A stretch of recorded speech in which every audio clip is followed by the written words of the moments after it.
banget sih, Bu. Dia tuh pacar aku. Halo Tante, saya pacarnya Sela. Saya nggak suka ya, kamu pacaran sama anak saya. Ayo Sela, sekarang juga kita pulang. Sela gak mau pulang, Bu. Kamu tuh harusnya fokus sekolah, bukan pacaran kayak gini, apalagi sama orang yang lebih tua dari kamu. Oh, Ibu ribet banget sih. Sela, kenapa sih kamu jadi nakal kayak gini sekarang? Ayo Hana, ayo kita pulang sekarang. Ayo ikut Ibu. Bu, Sela gak mau pulang. Ayolah kita pulang, nak. Ibu gak mau. Sela, kamu apa-apaan, Sela?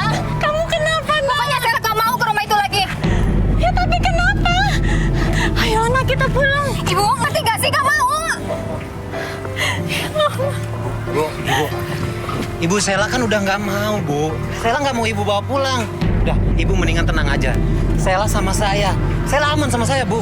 Tapi kalau ada apa-apa sama anak saya cari kamu. Allah, udah lah, Bu. Sana pergi.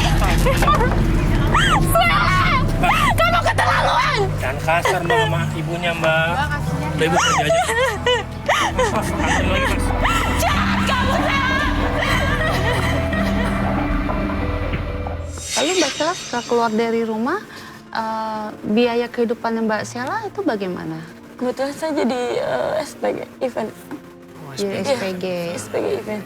Terus bisa menghidupi Mbak Sela atau bagaimana? Atau Iya, Mbak Sela alhamdulillah. ada pekerjaan sampingan atau bagaimana? Tidak ada. Tidak ada. Hanya SPG event aja. SPG event aja. Nah Pak Ustadz, ini kalau menurut Pak Ustadz bagaimana? Apa yang harus dilakukan Mbak Sela yang menutupi sebenarnya menutupi rahasia kebohongan-kebohongan ini dengan kebohongan-kebohongan lain, bahkan bisa dibilang sampai tadi mendorong ibunya itu. Menurut Pak Ustadz bagaimana Pak Ustadz? Jadi Apa yang dalam harus- Islam itu disebutkan kulil haqqo walau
baru lagi nih.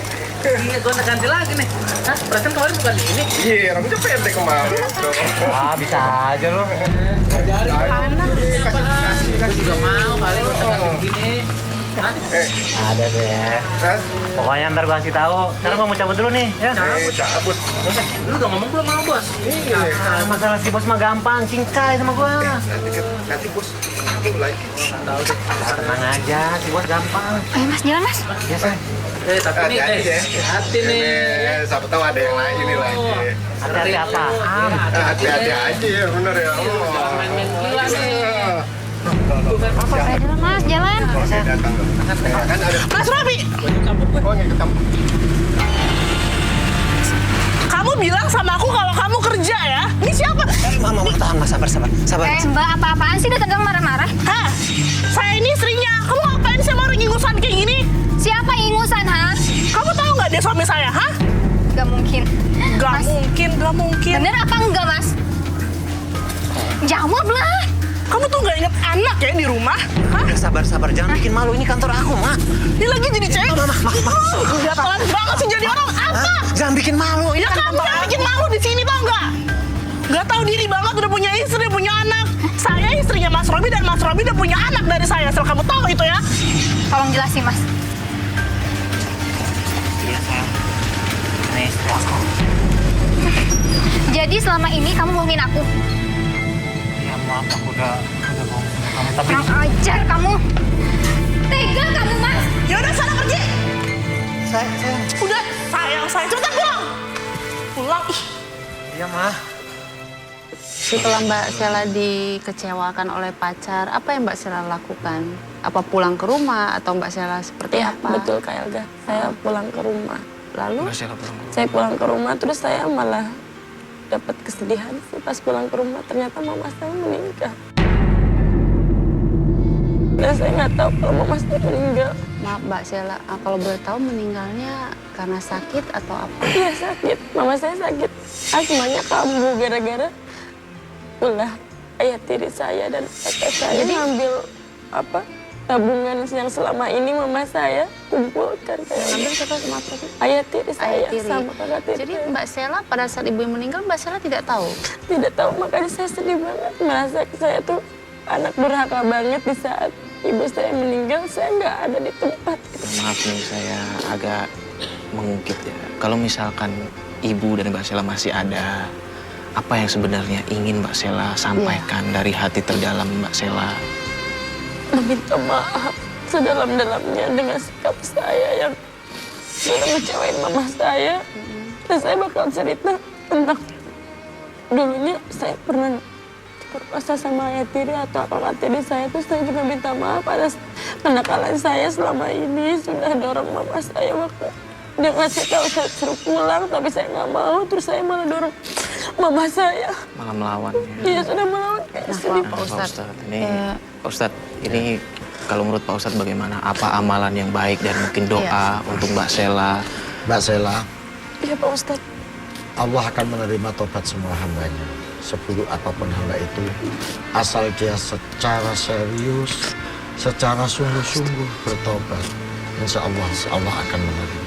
Iya. Nah, terkait dengan ibu, ya, karena ini ibu sudah meninggal, Iya ya, Pak Ustadz. saya sarankan Mbak Sela untuk berziarah ke makamnya ibu, ya. Di makam di pusara ibu itu, Mbak Sela berjanji, Mbak Sela ikrar bahwa Mbak Sela akan merubah hidup, akan menempuh jalan yang baik, dan akan meninggalkan segala hal yang bertentangan dengan ajaran-ajaran agama. Nah, setelah itu doakan ibu setiap Mbak Sela selesai sholat Fatihah khusus kepada ibu. Doakan dimohonkan ampun kepada Allah, sekaligus Mbak Sela juga mohon maaf kepada ibu atas dosa-dosa yang sudah pernah dilakukan oleh Mbak Sela. Itu caranya yang bisa dilakukan Mbak Sela, ya, karena ibu memang sudah tidak ada, maka yang bisa menyambungkan antara orang tua dengan anak tinggal doa. Karena hadis Nabi mengatakan idza mata ibnu Adam inqata'a amalu ila min salasin. Ketika anak Adam sudah meninggal, seluruh amal perbuatannya sudah terputus. Yang dulu bisa sholat menjadi nggak bisa sholat, yang dulu bisa sedekah menjadi nggak bisa sedekah. Ini yang dimaksud terputus semua amal perbuatannya. Kecuali 3 perkara. 1, sedekah jariyah. Kalau dulu ibu pernah bersedekah jariyah, itu bisa tetap terhubung. Yang kedua, ilmu yuntafa'u bihi, ilmu yang bermanfaat. Nah yang ketiga, wa waladun sholihun yat'ulah, putra putri yang soleh yang mau mendoakan orang tuanya. Ini yang pasti bisa menyambung ketika orang tua kita sudah meninggal. Karena ibunya Mbak Sela sudah meninggal, maka sambungan ini hanya bisa diteruskan melalui doanya Mbak Sela. Mbak Sela doakan ibu, Mbak Sela mohonkan ampun kepada Allah, sambil Mbak Sela berniat, berjanji untuk bertaubat dan kembali ke jalan yang benar. Iya, mungkin sekalian doanya Ya. Pak Ustadz, biar Mbak Selanya juga Ya. tahu. Bisa diikuti. Bisa Pak Ustadz. Oke. baca itu Rabbana min ladunka rahmah wa hayyi lana min amrina rasyada. Itu 1. Yang kedua, baca doanya Nabi Adam ketika menyesali atas dosa dan perbuatannya, yaitu Rabbana dzalamna anfusana fa illam taghfir lana wa tarhamna lanakunanna minal khasirin. Itu dibaca terus berulang-ulang ya, sebanyak-banyaknya. Syukur punya kesempatan waktu bangun tengah malam bermunajat kepada Allah, langsung berhadapan dengan Allah melalui sholat, zikir, takarrub sambil membaca doa itu. Ya, dua-duanya dibaca. Dan yang terpenting lagi Mbak Sela, jangan lagi mencari jalan dengan cara menuruti hawa nafsu. Iya. Karena hawa nafsu tidak akan pernah membimbing kita ke jalan yang benar. Innan nafsa ta'muruna. Sesungguhnya nafsu itu selalu memerintahkan ilasu kepada keburukan-keburukan. Iya. Dan nafsu ini hanya bisa dilawan dengan nurani. Dan nurani bisa tumbuh kalau kita asah melalui ibadah. Betul. Itu. Maka untuk memunculkan kesadaran nurani, kesadaran ruhaninya, kita harus diasah dengan ibadah, bukan dengan cara nuruti nafsu, cari pasangan, cari tempat berlindung dengan cara bersenang-senang ke orang lain. Nah, Gitu. Mbak Sela, saya yakin dengan Mbak Sela hadir acara tawakal ini, Mbak Sela pasti penuh dengan penyesalan dan kedepannya Mbak Sela pengen lebih baik lagi. Dengan peristiwa yang Mbak Sela sudah lakukan, yang sudah alami maksud saya, itu kedepannya Mbak Sela maunya seperti apa? Menjadi wanita yang lebih baik lagi, mudah-mudahan istiqomah di jalan Allah. Harapan saya menjadi lebih baik lagi dan dapat suami yang Lebih baik lagi. Baik. Nah ini Pak Ustadz, jadi kesimpulan dari permasalahan pada pagi ini yang dialami oleh Mbak Sela, apa Pak Ustadz yang bisa disampaikan? Jadi yang pertama bahwa hubungan laki-laki dan perempuan dalam Islam itu harus dijaga dengan baik. Terlebih-lebih anak perempuan ini amanat yang double ganda karena penuh risiko. Maka di sinilah Islam memberikan tuntunan ajaran yang sangat ketat dalam relasi hubungan laki-laki dan perempuan, terutama yang tidak ada hubungan langsung sedarah. Yang kedua,